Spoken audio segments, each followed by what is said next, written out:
سیدنا سعد بن ابی وقاص رضی اللہ تعالی عنہ ایک جگہ سے گزرتے ہیں. امام بہقی رحمہ اللہ نے دلائل النبوہ میں تذکرہ کیا ہے. ایک شخص خارجی قسم کا آدمی سیدنا علی المرتضی رضی اللہ تعالی عنہ کے بارے میں بات چیت کر رہا تھا. نبی کے صحابہ نے اپنی غیرت ایمانی میں اس کو روکا. کہا تو حضرت علی رضی اللہ عنہ پہ تان نہ کر، داماد پیغمبر ہیں، گھرانہ نبی ہے، آپ کے چچا زاد ہیں، پرورش نبی کے پاس پائی ہے، آپ کے داماد ہیں، شان و رتبہ ہے، خصوصیات اللہ نے کئی عطا کی ہیں، کیوں تان کر رہے ہو؟ زبان کو بند کر لو. لوگ بھی موجود تھے لیکن وہ آدمی باز نہ آیا. کہنے لگا میں اپنی بات کو جاری رکھوں گا. حضرت سعد بن ابی وقاص رضی اللہ عنہ کہنے لگے تم باز نہ آئے تو میں تیرے حق میں بد دعا کر دوں گا، بد دعا. وہ کہنے لگا یہ کوئی نبی ہے کہ جس کی ہر بات قبول ہو جائے؟ وہ پھر لگا رہا. امام بیہقی رحمہ اللہ دلائل النبوہ میں ذکر کرتے ہیں کہ سیدنا سعد بن ابی وقاص رضی اللہ عنہ چلے، مسجد میں آئے، باوضو ہوئے، 2 رکعت نماز پڑھی. کہا اللہ یہ شخص تیرے نبی کے صحابی میں بات کر رہا ہے، اللہ تو اس کو کافی ہو جا. لوگ کہتے ہیں ایک بپھرا ہوا اونٹ آیا، صفوں کو چیرتا ہوا ڈائریکٹ اس آدمی کے پاس آ کر اس کو دبوچتا ہے، وہاں ہلاک کرتا ہے. آنے والے اٹھے، مسجد میں آئے، کہا سعد اللہ نے تیری دعا قبول کر کے گستاخ رسول کو اللہ نے انجام پر پہنچا دیا ہے. صحابہ نبی کے صحابہ کا دفاع بھی کرتے تھے، تنقید کرنے والوں کے خلاف بد دعا بھی کرتے تھے. حضرات ایک نہیں بہت مثالیں موجود ہیں. سیدنا عبداللہ ابن عمر رضی اللہ عنہ نے کہا تھا، لوگ تبصرہ کرنے لگے مقام صحابیت کا، تقابل کرنے لگے تابعین سے کہ کس کا مقام زیادہ ہے. کوئی کہنے لگا امیر معاویہ رضی اللہ عنہ کی شان زیادہ ہے یا عمر بن عبدالعزیز رحمہ اللہ کی. عمر بن عبدالعزیز رحمہ اللہ کوئی معمولی شخصیت ہے جن کو خلیفہ راشد کہا جاتا ہے، جن کی نمازوں کو دیکھ کر صحابہ نے کہا کہ اس نوجوان کی نماز دیکھ کے ہمیں نبی کی نماز یاد آتی ہے، جن کے عدل کو دیکھ کے لوگوں نے کہا کہ ہم نے وہ دور دیکھا جو حضرت عمر بن خطاب کے بعد ایسا عدل والا دور تھا کہ ایک ہی جگہ پہ 2 جانور جن کی آپس میں طبی دشمنی ہے ایک ہی مقام پہ ایک گھاٹ پہ پانی پی رہے ہیں.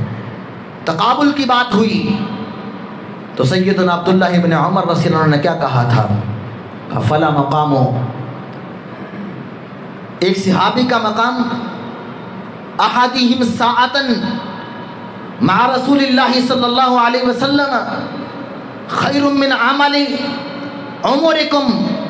ایک طرف تمہاری ساری عمر کے اعمال ہوں، پوری عمر کے 60 سالہ 70 سالہ زندگی کے اعمال ایک طرف ہیں، نمازیں بھی ہیں، روزے بھی ہیں، زکاتیں بھی ہیں، حج بھی ہیں، افعال خیر بھی ہیں، سب کچھ ایک طرف.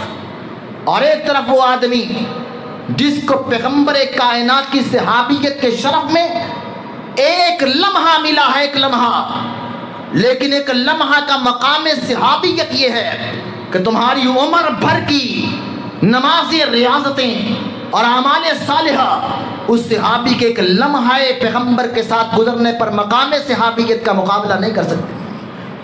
یہ صحابی کہہ رہے ہیں. امام عبداللہ ابن مبارک سے پوچھا گیا عمر بن عبدالعزیز اعلیٰ ہیں رحمہ اللہ یا امیر معاویہ رضی اللہ عنہ؟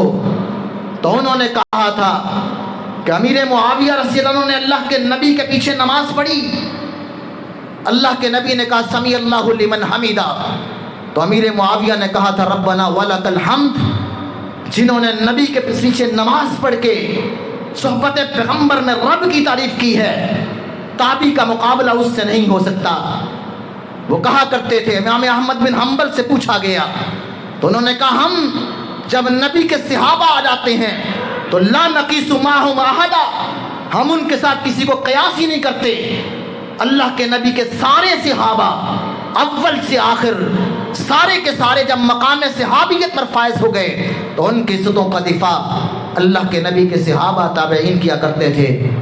سیدنا علی المرتضیٰ رضی اللہ عنہ نے امیر معاویہ رضی اللہ عنہ کا دفاع کر کے پوری کائنات کو یہ سبق دے دیا کہ لوگوں، شان نبی بہت ہے، خاندان پیغمبر کے مقام و عظمت کا کیا مقابلہ ہے، آل رسول، اہل بیت، ازواج نبی اور اللہ کے نبی نے جن کو چن لیا ان کے مقام و رفعت کا کیا کہنا، بڑی شان ہے۔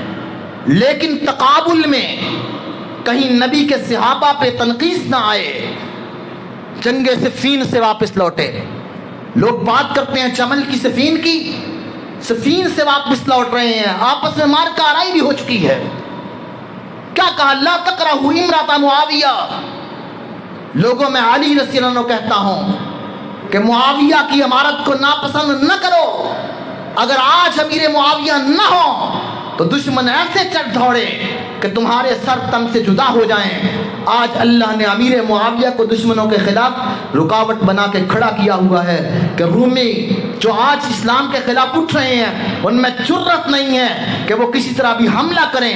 ان کو پتا ہے کہ امیر معاویہ نے کہا تھا کہ خبردار، ہماری آپس کے مسئلے آپس کے ہیں، اگر تم نے حرکت بھی کی تو میں آج علی کے ہاتھ میں بیعت کر کے تمہاری اینٹ سے اینٹ بجا دوں گا۔ جب دشمن کا سامنا ہوتا ہے تو ایک شیر و شکر ہو کے رحماء بینہم دفاع کرتے ہیں۔ اللہ مجھے اور آپ کو صحابہ کرام کا دفاع کرنے کی توفیق عطا فرمائے۔ وآخر دعوانا ان الحمد للہ رب العالمین۔